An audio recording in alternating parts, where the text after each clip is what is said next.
Martine et les marmitons.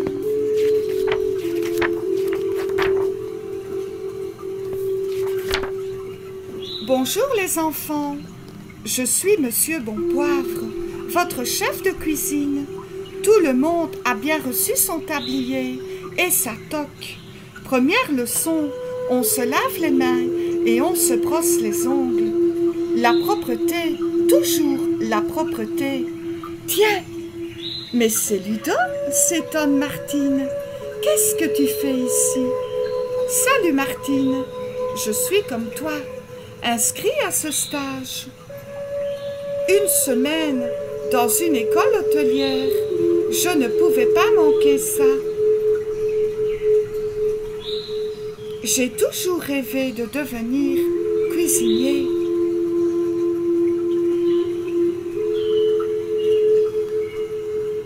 Par ici les marmitons, nous allons faire notre marché et le premier exercice.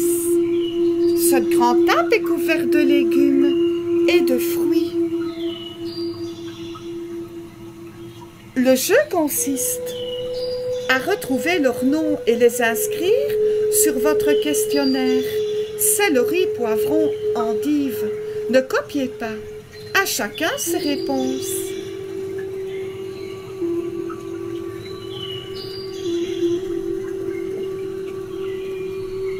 Martine s'approche de Ludo. C'est quoi le numéro 5? Persil ou cerfeuil? Je les confonds toujours. Ben, répond Ludo, qui ne sait pas. Je comptais un peu sur toi pour me le dire. D'ici, je ne vois pas très bien. Il va falloir que je change de lunettes. Pour faire une bonne cuisine, la première chose, c'est la qualité des ingrédients. Préférez toujours les produits frais et de saison, dit Monsieur Bonpoivre. Écartez tout ce qui est triste, sans odeur, sans saveur et sans âme. Il faut des légumes et des fruits campagnards et bavards, pleins de goût, pleins de vie. Regardez cette pomme. Par exemple, elle n'est peut-être pas parfaite, mais elle parle. Elle dit « Je respire le soleil et le grand air. Ma chair est ferme et croque sous la dent. Un fruit comme celui-là, on peut le manger les yeux fermés. » Les yeux fermés? Colin Maillard, vous connaissez? Ne trichez pas et essayez de reconnaître ce que je vous dépose en bouche ou dans la main. Je connais ce jeu, dit Gaëtan. Ma sœur n'a pas apprécié quand je lui ai fait goûter un ver de terre. Un ver de terre? Martine en a des hauts le cœur. Je n'aimerais pas être la sœur de ce garçon-là, songe-t-elle.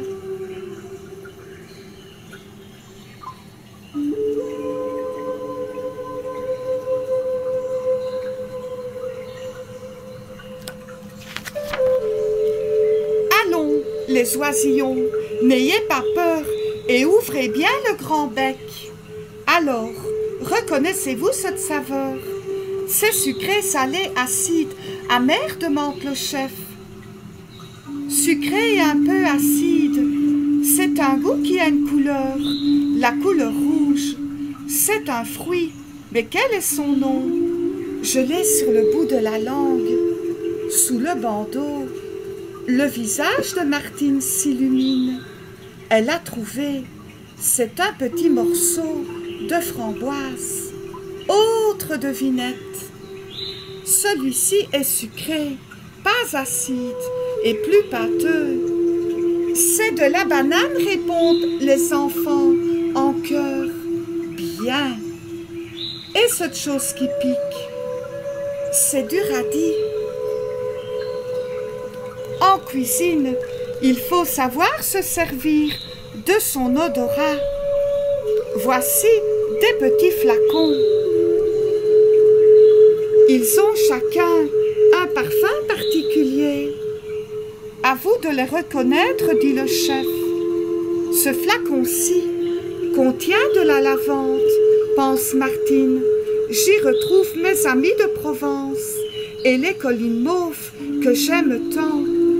Ici, c'est un soir de l'été dernier, chez grand-mère.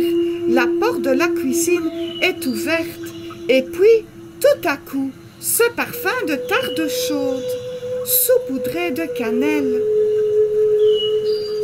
Martine est heureuse de cette découverte. Les odeurs mettent dans la tête des images, des instants, des couleurs, plein de souvenirs. Hé, Martine, tu rêves?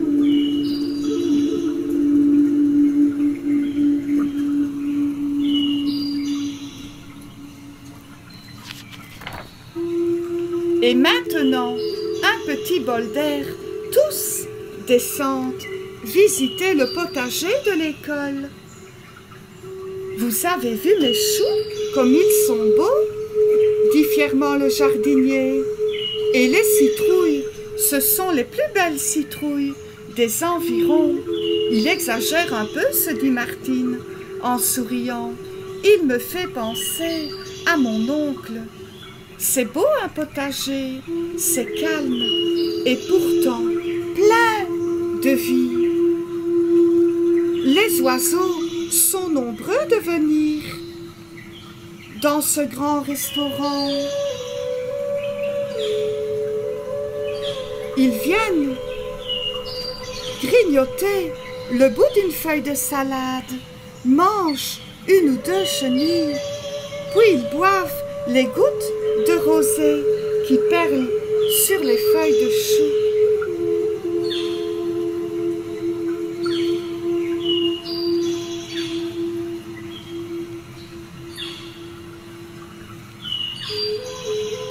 Retour aux cuisines. Savez-vous faire du pain, de la farine, de la levure et du sel? Le chef énonce les proportions. Il faut peser encore un peu. Arrête, dit Martine. Cette fois-ci, c'est beaucoup trop. Fais donc attention. Mais c'est toi qui m'as dit d'en ajouter, ronchonne Gaëtan. Tiens, j'en enlève. Il se met à souffler sur la farine. Martine en prend plein la figure. Ah, tchoum! Et ça le fait rire.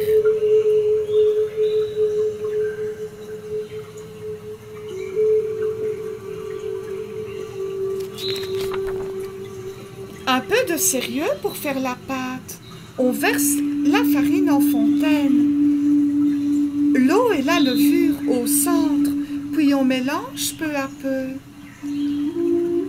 C'est normal si ça colle, s'inquiète Ludo. C'est de la pâte à pain.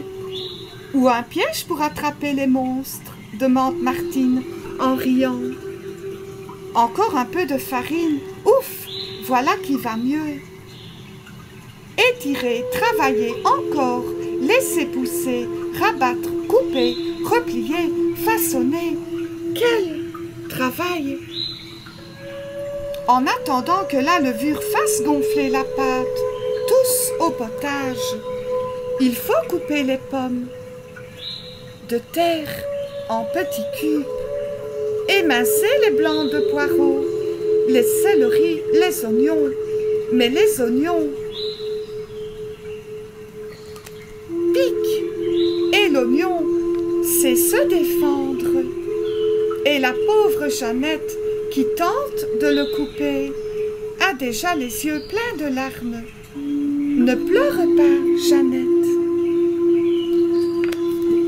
Coupe, coupe, coupe, coupe, coupe. Attention, au bout des doigts, une assistante intervient. Martine, tu me fais peur avec ce grand couteau. Rentre bien les doigts, comme Ludo. Ou alors comme ça, sans prendre de risques.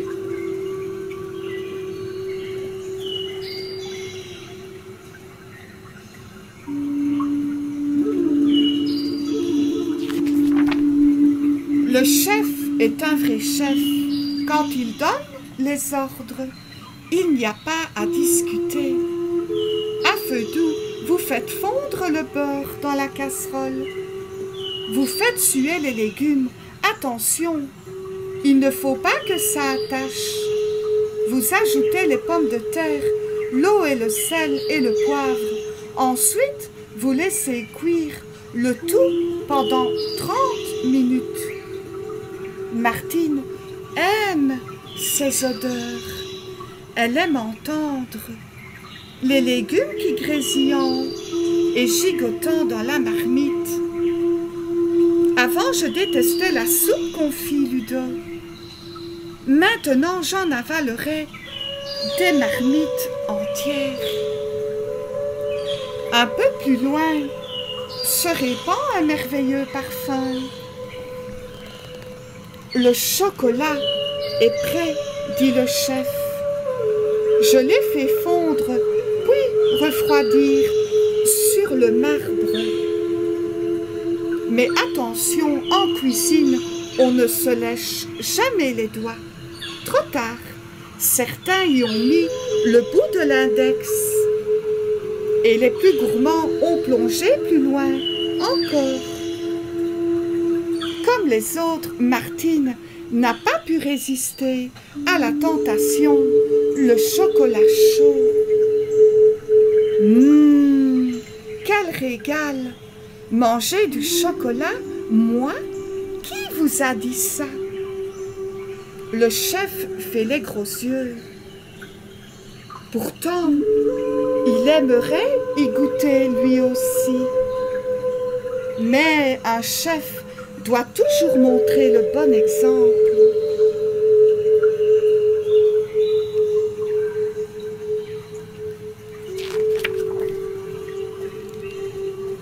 Allons au travail. Sur la table, il y a des gâteaux qu'il faut napper de chocolat et garnir de crème avec la poche à douille.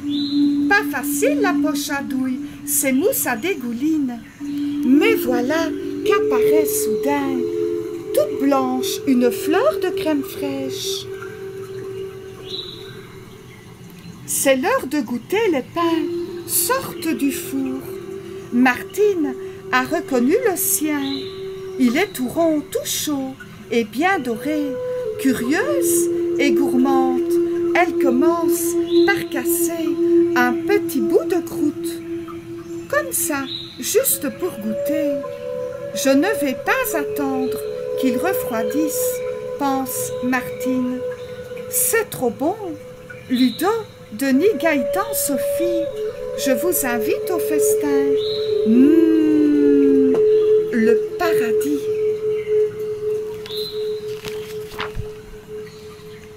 Qui pense que la crème glacée, c'est la fraîcheur et les vacances? En tout cas, pas quand on la fait soi-même. Il faut faire bouillir le lait avec les bâtons de vanille. Ensuite, casser les œufs, peser le sucre et battre au fouet encore et encore. C'est fatigant, soupire Gaëtan. Attends, j'arrive, dit Ludo, toujours prêt à courir au secours de tout le monde. Tu vois, il faut faire un mouvement en 8 et surtout bien éviter les grumeaux. Le fouet fait un joli bruit dans le bol. Ludo est heureux. Martine observe avec admiration ce compagnon marmiton. Elle sourit et pense, parmi tous les apprentis qui sont ici, je crois qu'un jour, ce sera lui le vrai grand chef.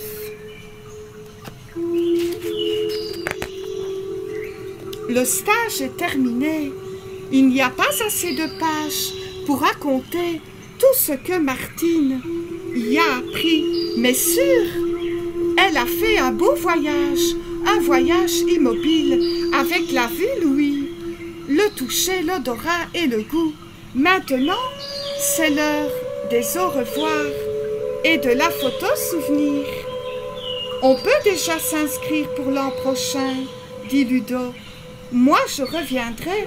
Et toi, Martine? On verra ma toque sans faute. Au prochain stage, répond Martine. Attention, on ne parle plus et on sourit. Clic! Une photo. Aujourd'hui, à la maison, Martine s'est levée tôt. Les pains ont un joli nom qu'elle a confectionné. C'est maman qui les a mis au four. Après avoir roulé les pâtons dans le sucre, elle a réalisé avec chacun d'eux un superbe nœud. C'est une spécialité de mon village, avait dit Monsieur Bonpoivre.